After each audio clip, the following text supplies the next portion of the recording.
Hello friends, this is Jyoti Chakravarti and welcome back to my channel. पिछली class में हमने NCERT geography के class 6 के चैप्टर 1 का हाफ पार्ट पढ़ा था। ठीक है। जिसमें कि हमने पढ़ा था स्टार्स पढ़ा था, तारों को, सेलेस्टियल बॉडीज़ पढ़ी, खगोलीय पिंड, कॉन्स्टिलेशन, नक्षत्र मंडल, सोलर सिस्टम, सौर मंडल, द सन मीन्स सूर्य, प्लैनेट, ग्रह, इन सारे टॉपिक्स को हमने कवर किया था। ठीक है। और इसके आगे के अभी टॉपिक्स आज हम पढ़ेंगे। ठीक है। अगर आपने पिछला वीडियो नहीं देखा है, जो कि चैप्टर 1 का, क्लास 6 के चैप्टर 1 का जो है हाफ पार्ट है, आप उसे जाकर वीडियो देख सकते हैं अगर आपने नहीं देखा है अभी तक तो। ठीक है। तो आज की क्लास हम अभी चलिए शुरू करते हैं। ओके। तो आज का हमारा फर्स्ट टॉपिक जो है चैप्टर 1 में वो है द अर्थ। ठीक है, पृथ्वी। तो चलिए इसके बारे में जानते हैं। इसमें है कह रहा कि सूर्य से दूरी के हिसाब से, ठीक है, पृथ्वी तीसरा ग्रह है। ओके। हमने क्या पढ़ा था अभी कि सोलर सिस्टम में 8 प्लैनेट्स हैं। ठीक है। तो 8 प्लैनेट्स में से जो सपोज दैट ये सन हो गया। ओके, सन हो गया। उसके बाद आता है बुध, सबसे छोटा जो कि है, फर्स्ट नंबर पे आता है सन से। बुध, शुक्र, पृथ्वी, मंगल, बृहस्पति, शनि, अरुण, वरुण। ओके। तो 1 2 3 4 5 6 7 8 प्लैनेट्स हो गए। तो ये कह रहा है कि सूर्य से दूरी के हिसाब से पृथ्वी तीसरा ग्रह है। 1 2 3, ये थर्ड नंबर पे आ रहा है ना, ये है अर्थ। ओके। आकार में यह पांचवा सबसे बड़ा ग्रह है। शेप में यानी कि साइज में, सॉरी, साइज में जो है ये पांचवा बड़ा ग्रह है। सबसे बड़ा है यहाँ पे जुपिटर, सबसे बड़ा यह है। उसके बाद आता है सैटर्न। पांचवें नंबर पे जो है, 5th नंबर पे अर्थ आता है साइज में। ओके। यह ध्रुवों के पास थोड़ी चपटी है। अर्थ के बारे में कह रहा है कि यह ध्रुवों के पास, ध्रुव कहाँ है, यहाँ पे। ओके। पोल जिसे कहते हैं, पोल, अर्थ पोल। ठीक है। तो ये है नॉर्थ पोल और ये है साउथ पोल यहाँ पे। ओके। ये उत्तरी ध्रुव है, ये दक्षिणी ध्रुव है। तो ध्रुवों के पास ये थोड़ी चपटी। अब यहाँ पे क्या है, ये इमेज में दिख रहा है कि अर्थ पूरा सर्कुलर है, पूरा एकदम गोल है, बट ऐसा नहीं है। रियल में जो रियलिस्टिक इमेज यहाँ पे अगर आप कभी देखेंगे तो वह जो है, रियल अर्थ को जब देखेंगे तो वो ध्रुवों पे थोड़ी सी चपटी है। ठीक है, थोड़ा सा यहाँ पे, थोड़ा सा यहाँ पे। ठीक है, ऐसा है। इसलिए इसके आकार को भूआब कहा जाता है। भूआब क्या मीन्स कि ये पूरा सर्कल न होकर, पूरा गोल न होकर, ये ध्रुवों पे चपटी है, इसलिए इस शेप को भूआब कहा जाता है। भूआब का अर्थ है पृथ्वी के समान आकार। ठीक है। भूआब मीन्स क्या है कि पृथ्वी के ही शेप में जो भी चीज रहेंगी उस शेप को कहेंगे भूआब। और पृथ्वी का शेप कैसा है, ध्रुवों पे थोड़ी सी चपटी है यहाँ पे। अंतरिक्ष से देखने पर नीले रंग की दिखाई पड़ती है क्योंकि इसकी 2/3 सतह पानी से ढकी हुई है। अंतरिक्ष से यानी स्पेस से जब हम देखते हैं अर्थ को, तो ये कैसी दिखाई देती है, नीले रंग की दिखाई देती है।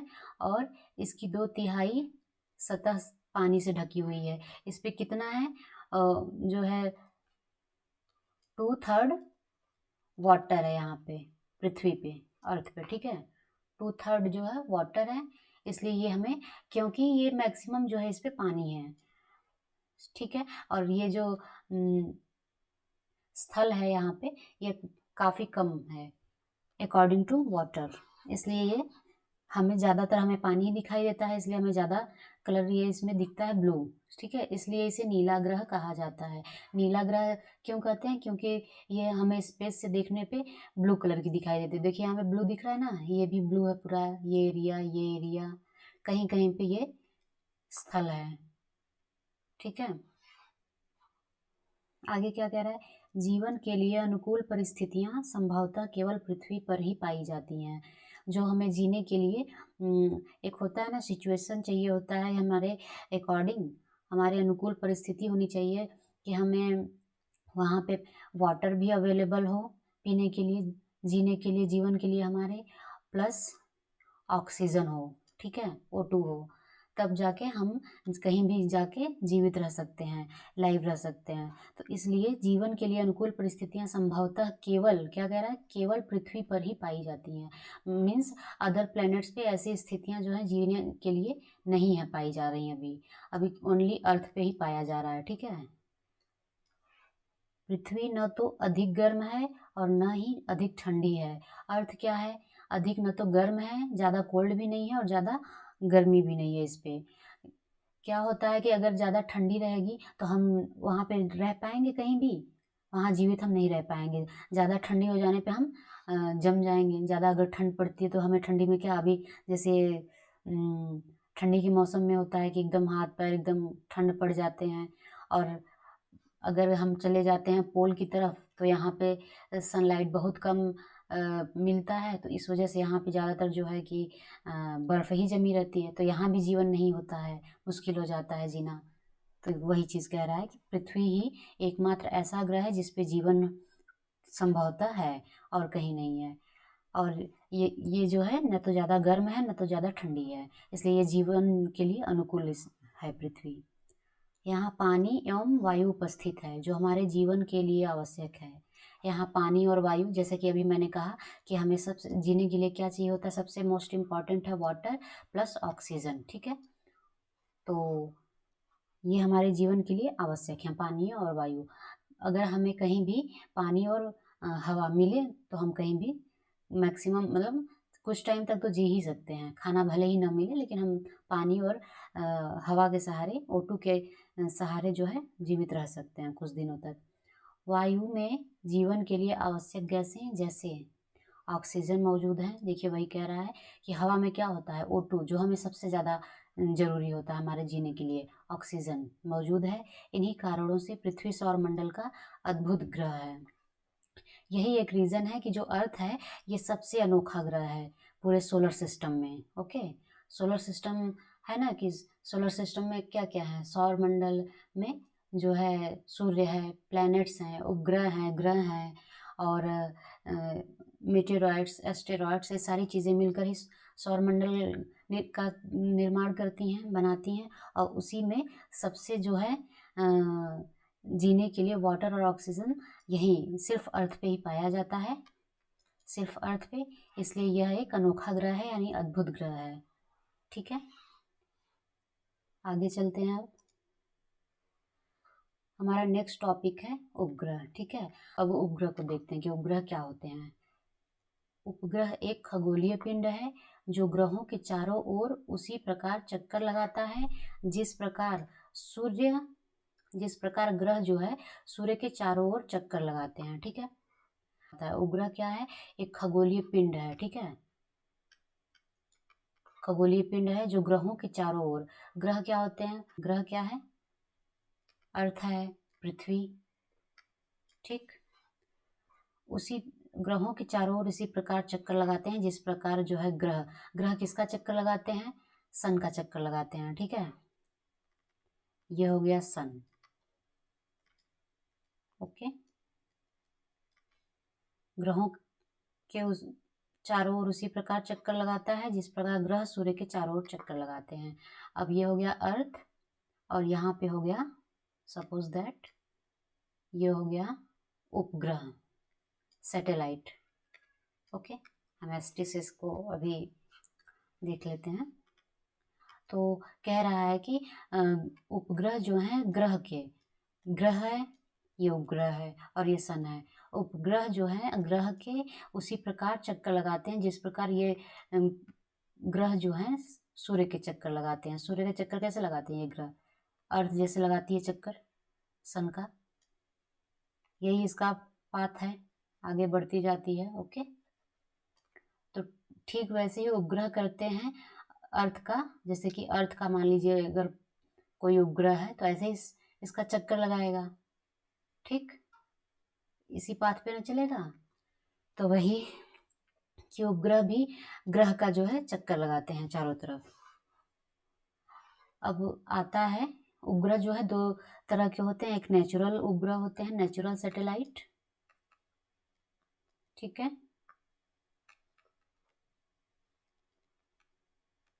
सैटेलाइट, और एक होता है मैन मेड। ओके, ये मैन मेड सैटेलाइट होते हैं सेकंड, जिसे कहते हैं मानव निर्मित उपग्रह। ओके, अब इसके बारे में देखते हैं कि मैन मेड सैटेलाइट क्या होते हैं। मानव निर्मित उपग्रह एक कृत्रिम पिंड है, मीन्स जो मानव बनाता है, मीन्स इंसानों के द्वारा जो उपग्रह बनाया जाता है, ये एक कृत्रिम पिंड है, यानी कि बनाया हुआ, हाथ से बनाया हुआ पिंड है। यह वैज्ञानिकों के द्वारा बनाया गया है। इसको कौन बनाता है? जो कि सैटेलाइट्स को साइंटिस्ट बनाते हैं, जिसका उपयोग ब्रह्मांड के बारे में जानकारी प्राप्त करने एवं पृथ्वी पर संचार माध्यम के लिए किया जाता है। कह रहा है कि जिसका यूज जो है ब्रह्मांड के बारे में जानकारी प्राप्त करने, ठीक है, और पृथ्वी पर संचार माध्यम होता है ना कि कम्युनिकेशन के लिए काफ़ी चीज़ें हम लोग यूज़ करते हैं, तो उसको ऑपरेट करने के लिए हम लोग सैटेलाइट यूज़ किया जाता है, ठीक है। तो वही चीज़ है कि उसी के माध्यम से, सैटेलाइट के माध्यम से पृथ्वी पर संचार माध्यम के लिए किया जाता है सैटेलाइट का यूज़, जो मैन मेड सैटेलाइट होते हैं उनका यूज़, ठीक है। इसे रॉकेट के द्वारा अंतरिक्ष में भेजा जाता है। देख रहे हैं यहाँ पे क्या हो रहा है? रॉकेट का प्रक्षेपण, यानी कि रॉकेट को छोड़ा जा रहा है स्पेस में, अंतरिक्ष में, ठीक है। रॉकेट का पृथ्वी पर गिरना, जब रॉकेट जा रहा है तो अपने साथ इसके साथ सैटेलाइट को भेजा जा रहा है, जो है, तो ये यहाँ से ये अर्थ है, ठीक, ये अर्थ है, अर्थ से सैटेलाइट को ऊपर भेजा गया है। ऊपर जाते ही क्या होता है कि सैटेलाइट जो है ये रॉकेट से अलग हो जाता है। यहाँ पे हो गया ना अलग, ये सैटेलाइट है और ये है रॉकेट, ठीक है। तो यहाँ पे जाके ये अलग हो गया। उसके बाद क्या होता है कि सैटेलाइट जो है और आगे निकल जाता है, जहाँ उसको जाना रहता है, जहाँ उसको होता है ना कि एक ऑर्बिट में छोड़ा जाता है, वहाँ पे ये आगे निकल जाता है और वापस जो है रॉकेट वापस जो अर्थ पे गिर जाता है, ठीक है। तो क्या कह रहा है कि इसे रॉकेट के द्वारा अंतरिक्ष में भेजा जाता है और पृथ्वी की कक्षा में स्थापित कर दिया जाता है। पृथ्वी की कक्षा, अब पृथ्वी की कक्षा क्या है?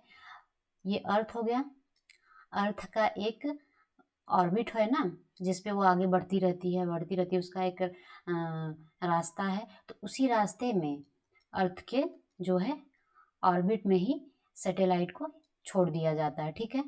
ये अर्थ हो गया और यहाँ पे हो गया सैटेलाइट, ठीक, यहाँ पे हो गया सैटेलाइट। अंतरिक्ष में उपस्थित कुछ भारतीय उपग्रह इनसैट, IRS, एडुसैट इत्यादि हैं, ठीक है। अंतरिक्ष में मतलब स्पेस में कुछ इंडियन सैटेलाइट को भेजा जा चुका है, ठीक है, जिसका नाम है इनसेट है, इम्पॉर्टेंट है, IRS है, एडुसैट है। ओके, अब इनसेट क्या है? इनसेट के बारे में जान लेते हैं थोड़ा सा। इनसेट एक सैटेलाइट है, मैनमेड सैटेलाइट, जिसका फुल फॉर्म है इंडियन नेशनल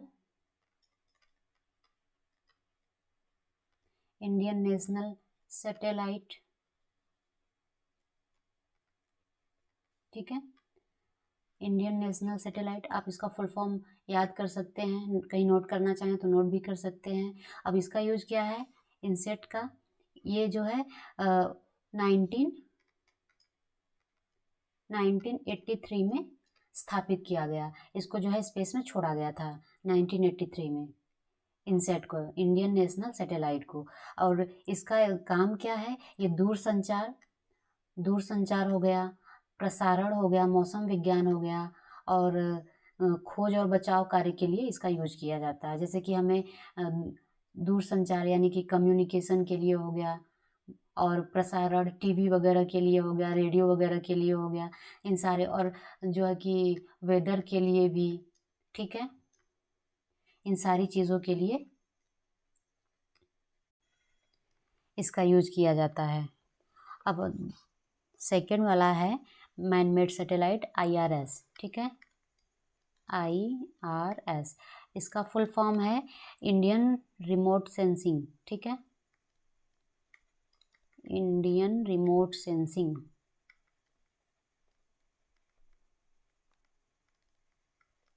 ठीक, इसको जो है स्थापित किया गया था 1988 में, ठीक है, पहली बार 1988 में, यानी कि 1988 में स्थापित किया गया था स्पेस में। और इसका जो यूज़ है संसाधनों के सर्वेक्षण और प्रबंधन के लिए विभिन्न तरह से इसको यूज किया जाता है। मीन्स जैसे कि कहीं पे आपदा आई है, होता है ना, डिजास्टर आया है, तो उसके लिए ऊपर से ही सैटेलाइट के थ्रू देखा जाता है कहाँ दिक्कत हुई है, नहीं हुई है, कहाँ मैनेजमेंट की ज़रूरत है, और रिसोर्स मैनेजमेंट के यूज़ के लिए, इन सारी चीज़ों के लिए इसका यूज़ किया जाता है, ठीक है। अब आता है थर्ड वाला एडूसेट। ये मोस्ट इम्पॉर्टेंट है स्टूडेंट्स के लिए स्पेशली। इसको एडूसेट को जो है जी सेट के नाम से भी जाना जाता है, GSAT 3, ठीक है। और एडूसेट का फुल फॉर्म जो है वो है एजुकेशनल सैटेलाइट। यहाँ पे देख लीजिए, एजुकेशनल सैटेलाइट हो गया। और इसको जो है 2004 में 20 सितंबर 2004 में स्थापित किया गया था स्पेस में, ठीक है। इसका यूज़ जो होता है यह शिक्षा के लिए होता है, यानी कि एजुकेशन के लिए होता है। शिक्षा उपग्रह के नाम से इसको समर्पित किया गया है। या देश भर में शैक्षणिक सामग्री के होता है ना कि कैसा कहाँ पे टीवी पे कैसा दिखाया जाएगा, टेलीविज़न पे कुछ कुछ क्लासेस चलेंगी, वो भी टीवी पे आएगा, जो कि बच्चों की स्टडी में हेल्पफुल रहेगा। ये सारी चीज़ें इसके माध्यम से की जाती हैं।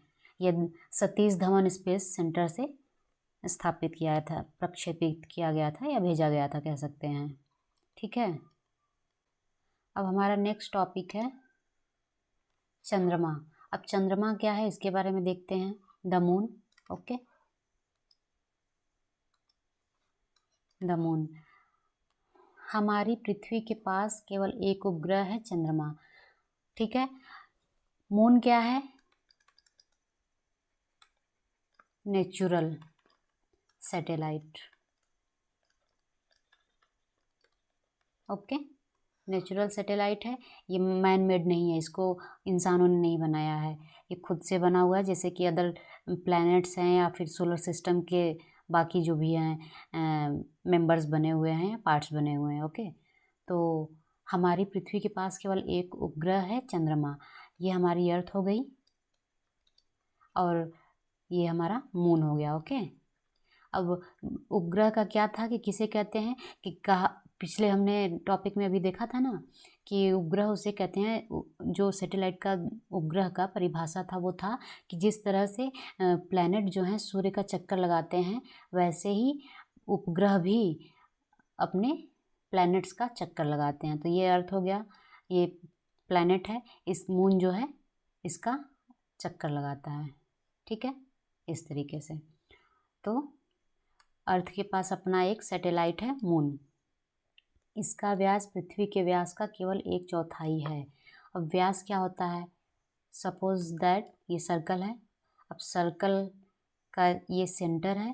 अब सेंटर से जाने वाली एक लाइन, ठीक है, एक लाइन जो एक किनारे से दूसरे किनारे को मिलाती है, इस लाइन को। लेकिन ये बात है कि ये सेंटर से जानी चाहिए, ठीक है, ये सेंटर यानी केंद्र से जानी चाहिए ये लाइन। तो इसको कहते हैं व्यास। तो वही कह रहा है कि पृथ्वी के, ठीक है, पृथ्वी के व्यास का केवल 1/4 है। ये अगर अर्थ है तो इसका व्यास का सिर्फ 1/4 पार्ट ही, 1/4 जो है मून का व्यास है, ठीक है, मून का व्यास 1/4।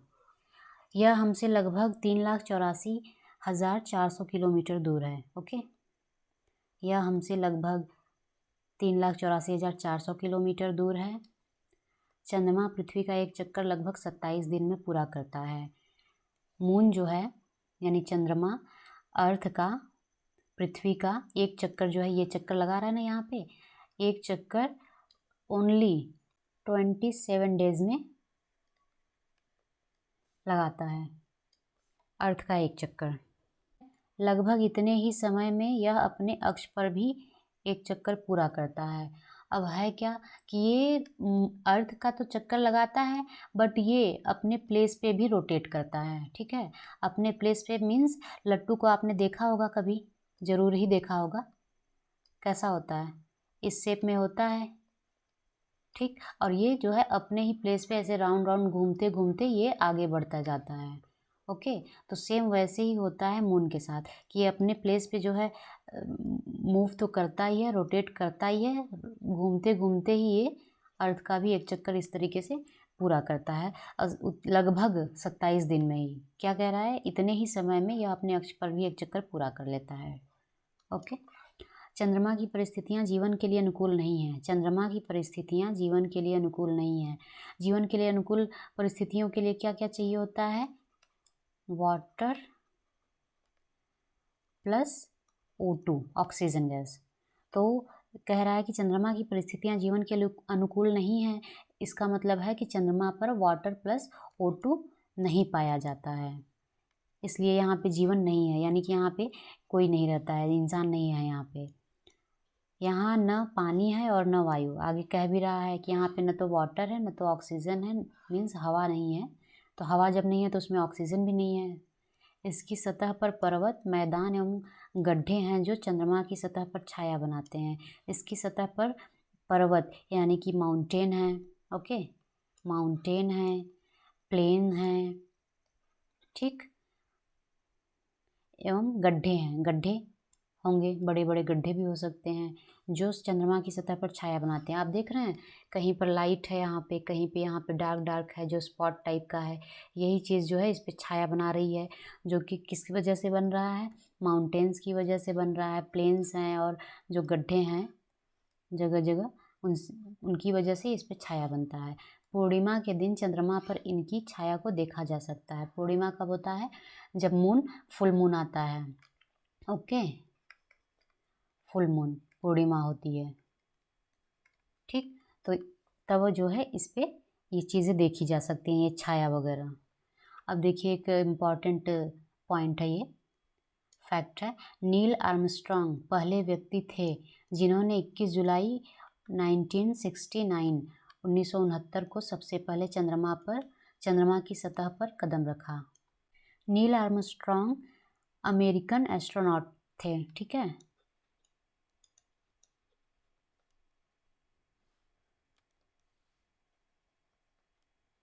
एस्ट्रोनॉट थे जो कि फर्स्ट टाइम मून पर पहली बार वो गए थे, चंद्रमा की सतह पर पहली बार उन्होंने कदम रखा था। कब, 21 जुलाई 1969 को, ठीक है, 1969 21 जुलाई को, ठीक। आप उनके बारे में और भी जान सकते हैं, सर्च करके तो पता चल जाएगा, ठीक है। अब चलते हैं नेक्स्ट टॉपिक जो है, अब मून के बारे में हमने पढ़ा।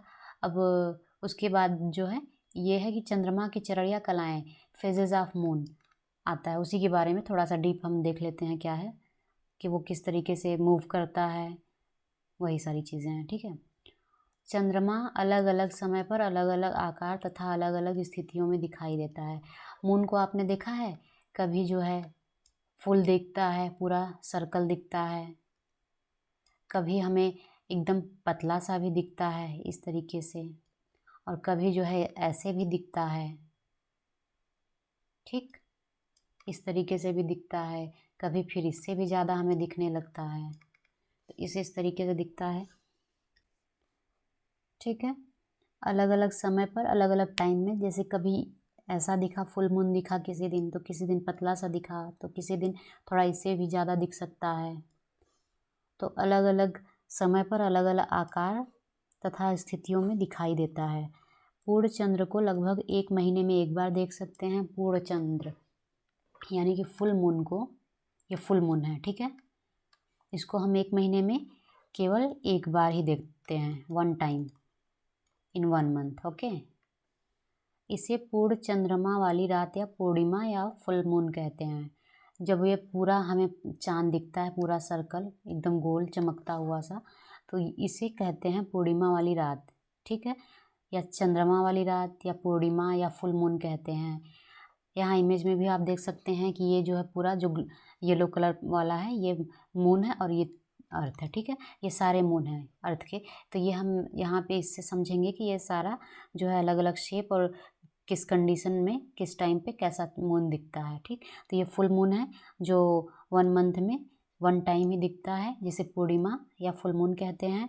15 दिन के बाद आप इसे नहीं देख सकते हैं। जब 15 दिन 15 डेज बीतेगा तो ये आपको बिल्कुल नहीं दिखेगा, ठीक है।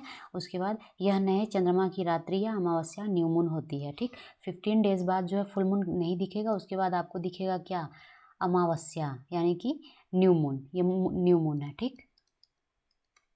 न्यू मून हो गया, ये न्यू मून हो गया, ये फुल मून है। ओके, न्यू मून हो गया, फुल मून हो गया। अब यहाँ पे क्या है कि यहाँ से यहाँ ये कवर करता है कितने डेज में, 15 डेज में, ठीक है। और 15 दिन के बाद आप इसे नहीं देखेंगे। जब यहाँ पे जब 15 डेज में ये न्यू मून आता है, मीन्स ये पूरा यहाँ पे डार्क हो जाता है। उसके बाद जो है फिर से ये न्यू मून, जब यहाँ पे नाम से ही है न्यू मून यानी कि नया चांद यहाँ से फिर शुरू हो जाता है अगले दिन से बनना। तो यहाँ पे फिर ये पतला सा दिखाई देगा, इसको कहते हैं वैक्सिंग क्रिसेंट। उसके बाद है फिर जब ये हाफ दिखता है तो ये है फर्स्ट क्वार्टर। उसके बाद जब ये हाफ से भी ज़्यादा दिखता है तो ये है वैक्सिंग गिब्बस। उसके बाद फिर से ये फुल मून हो जाता है। उसके बाद फिर ये घटने लगता है, तो पहले थोड़ा सा पार्ट घटेगा तो ये है वैक्सिंग वेनिंग गिब्बस। उसके बाद है जब हाफ दिखेगा, लाइट रहेगा, हाफ में डार्क हो जाएगा, तो ये है लास्ट क्वार्टर है। और ये उसके बाद जब हाफ से ज़्यादा डार्क हो जाएगा तो ये है वेनिंग क्रिसेंट है। उसके बाद फिर आ जाता है न्यू मून, ठीक है। तो इस तरीके से इसका प्रोसेस चलता रहता है। 15 डेज में इसकी ये चीज़ें स्थिति बदलती रहती हैं। फिर से जब ये यहाँ पे 15 डेज हुआ, उसके बाद फिर ये 15 डेज में फिर से फुल मून पे आ जाता है 15 डेज में यहाँ पे, ठीक। तो ठीक है, फिर मिलते हैं अपने नेक्स्ट वीडियो में। आज तक के लिए इतना ही। और अगर आपने मेरा लास्ट वीडियो नहीं देखा है तो उसे आप जाकर देख सकते हैं। और इसके आगे का कुछ टॉपिक अभी बचा हुआ है जिसे हम नेक्स्ट वीडियो में कंप्लीट कर लेंगे, तो हमारा चैप्टर 1 कंप्लीट हो जाएगा। और वीडियो अच्छी लगी हो तो लाइक, सब्सक्राइब और शेयर ज़रूर करें। तो ठीक है, फिर मिलते हैं नेक्स्ट वीडियो में। तब तक के लिए बाय बाय एंड जय हिंद।